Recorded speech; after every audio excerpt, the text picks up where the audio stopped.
Welcome to the deep dive. Our mission here is, well, it's pretty simple. We take that stack of sources you need to get through and give you the shortcut to being genuinely well-informed.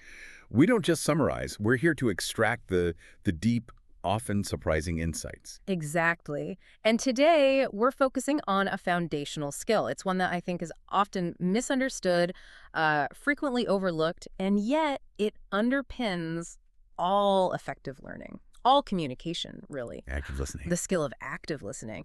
And the source material we dove into for this is a surprisingly potent text. It's titled The Discipline of Active Listening. It's remarkable, isn't it? It is, because it doesn't spend pages and pages defining the obvious. It cuts straight to the two non-negotiable mental shifts you have to make. Yeah, the shifts that transform just hearing into real intellectual comprehension. So that's our mission for this deep dive. Right. What's so fascinating about this source is its focus on internal intent. I mean, most people think listening is passive. You just stop talking. But this text, it insists it's an action, a conscious, rigorous effort. So we're going to unpack these two core components. We'll show you exactly how they elevate this from just polite behavior into a true discipline. A discipline. I like that word choice. By the end of this, you'll understand that active listening isn't some soft skill, it's a strategic necessity. It's the difference between quickly processing accurate information And spending hours fixing mistakes caused by, what, sloppy input. Exactly. We're going straight to the core of how to set your mind to absorb information completely. Okay, let's do it. Let's unpack this. I mean, the title itself, The Discipline of Active Listening, that's our first clue, right? It is. The text then gives us these twin pillars that define the whole practice. And they sound deceptively straightforward. Deceptively. The internal complexity is immense. So here they are. The source says active listening requires two things. First, listen fully before responding. Okay. And second, focus on understanding, not just replying. That combination, that's a roadmap for mental rigor right there. It really is. Just two simple sentences, Sure. but look around. I mean, in meetings, in politics, even just a stressful family conversation, you see a consistent systemic failure to do either of those things. That's so true. If this were easy, they wouldn't call it a discipline. It requires you to constantly suppress your natural, often ego-driven instincts. Okay, so let's start with that first pillar, because I think it challenges something we all do. Listen fully before responding. Most people assume fully just means, wait for the other person to stop talking. But what does this text really mean by dedicating yourself to the message fully? It means intellectual presence, Yeah. not just physical silence. So if you're truly listening fully, you are dedicating 100% of your cognitive capacity to receiving their message. Holding judgment, not building your response. Exactly. Holding judgment, withholding reply construction. And this attention, it has to span the entire message, not just the words, but the tone, the emphasis, the unstated stuff. The subtext. The subtext, the context, all of it. The primary enemy of this first pillar is something we can call pre-drafting. Pre-drafting, I like that. It's the common pitfall the source warns against.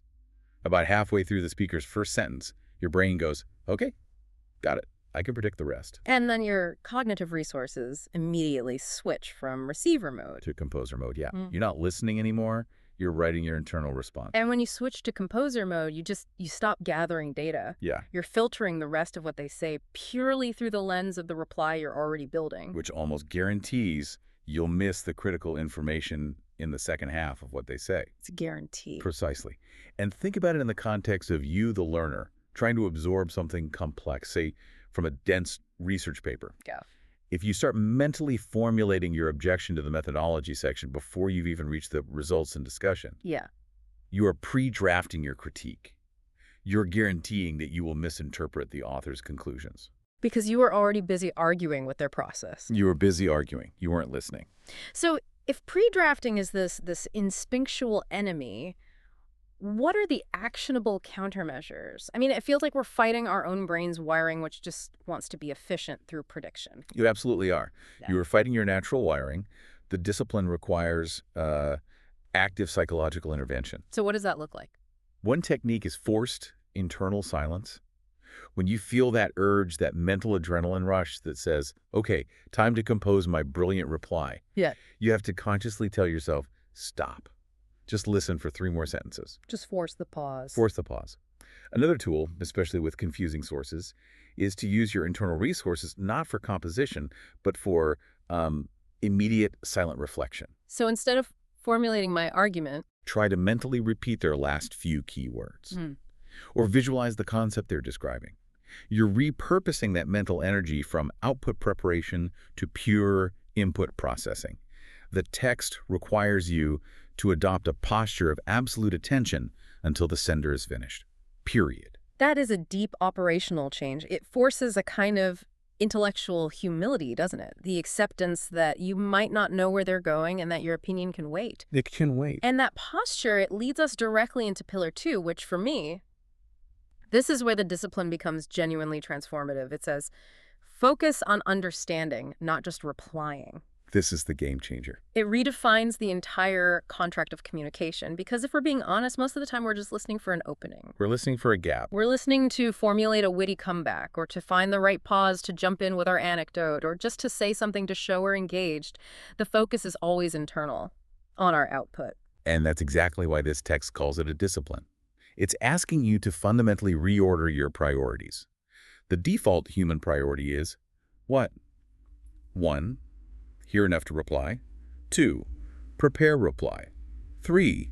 Deliver reply. Right. The active listener reverses the focus. The singular mandated goal is pure, accurate comprehension. So the source is saying that this drive for understanding has to supersede the urge to reply. It has to, fundamentally. A reply only becomes relevant or ethical or even effective after you've secured that understanding. The conversation is no longer about you proving your intelligence. It's about accurately processing the data stream from the other person. Yeah. But let me challenge the practicality of that for a second, because this is where a skeptical listener might push back. In a high-stakes business environment or a rapid-fire meeting, speed is everything. A common concern. If I follow this discipline, if I'm pausing, seeking clarification, focusing only on comprehension, won't I seem passive or slow? Don't I lose the momentum of the moment? That's a crucial question. And the answer is that the discipline is the true shortcut to efficiency. How so? Because miscommunication is the greatest time sink in any organization. I mean, think about it. How much time is wasted every single day fixing errors that resulted from assumptions, from someone replying to what they thought was said, not what was said? A huge amount. The active listener trades that perceived momentary speed for guaranteed accuracy. You gain speed on the back end by avoiding the need to fix things later. The discipline forces you to spend, say, an extra 30 seconds up front to ensure you've interpreted the input correctly. And that 30 seconds saves you 3 hours of fixing a project that went off the rail. That 30 seconds saves you 3 hours. Yeah. Exactly. It completely reframes what speed even means. So it's not about being the quickest to talk. It's about being the quickest to correctly implement the knowledge. Yes.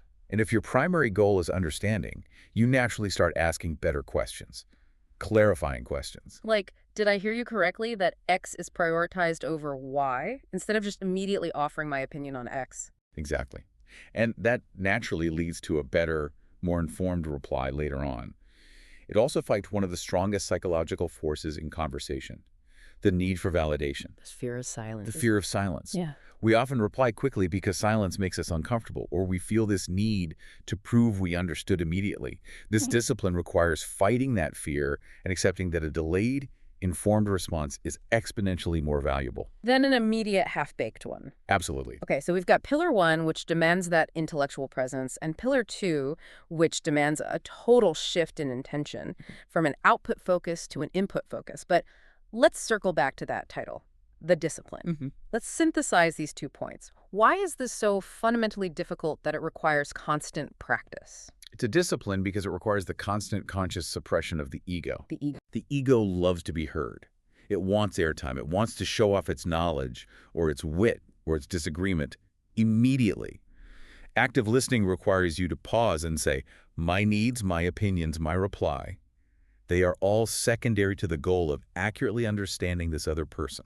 And it requires unlearning some pretty deep cultural norms, too. Deeply ingrained. In many cultures, a quick reply or even an interruption is seen as engagement. A pause is often misinterpreted as confusion or even disagreement. Right. You're seen as slow on the uptake. So the active listener has to override that perceived social risk for the much greater intellectual reward of accuracy. It's a rigorous act of self-control. That makes perfect sense. The effort isn't just cognitive, it's psychological. You're literally training yourself out of habits reinforced since childhood. You have to create that space That momentary silence. between reception and composition. And that silent space is where the synthesis happens. When the two principles work together, they create this powerful learning loop. Full attention pillar 1 ensures every detail is captured. And the primary goal of comprehension pillar 2 guarantees that those details are processed for meaning, not just as ammunition for your reply. Right. And if we connect this back to the bigger picture for you, the knowledge seeker. Mastering this discipline is the single most effective way to gain knowledge quickly and thoroughly. Yeah. It guarantees that the input, a source document, a presentation, whatever, is processed accurately and completely before you try to act on it. Because the accuracy of your input dictates the quality of your eventual output. Always. And when you're pursuing speed and accuracy in learning, you can't afford the time wasted fixing misunderstandings. You can't. This discipline, it demands efficiency through rigorous attention and intention. It moves you beyond just being polite and quiet and toward being truly intellectually present. Accountable to the source material. Exactly. So to summarize the key takeaways from the text, the discipline of active listening, we've got a simple two-part framework. It's complex to implement, but it's immediately actionable. 1, listen fully before responding. Use those mental countermeasures, like forced internal silence, to fight pre-drafting. And 2, Focus on understanding. focus on understanding. Make pure comprehension your goal. This ensures any reply or action is based on accurate input, not just an assumption. And that intentional change in focus, Yeah. that's everything. So we'll leave you with a challenge. Take this discipline into your next conversation or your next reading session. A final thought. Yeah. If you truly focus solely on understanding, not replying, what deeply ingrained assumptions about conversation and debate would you have to unlearn? What new and surprising insights might you unlock? Just by consciously delaying your response by even a few seconds, by allowing the speaker's full, unedited message to sink in, without your ego demanding immediate airtime. The knowledge hidden in that space. The knowledge hidden in that space between listening and speaking is profound. And waiting for it. That's the highest form of discipline.